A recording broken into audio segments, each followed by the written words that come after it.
Hi, so the question I had was how to make it so that non-inter grades don't automatically show up as zero.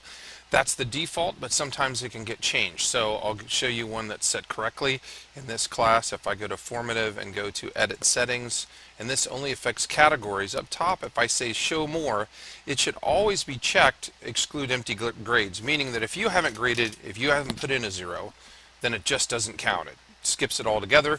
That's also what makes it kind of skip hidden items, although it doesn't really skip hidden items, but if they're not filled in, then it doesn't count them. So no one sees them and no one even knows they're there in the gradebook. However, there is a category in this one that's not set right. If I go to the summative category and say edit and edit settings and go to the same place, I have to click show more here.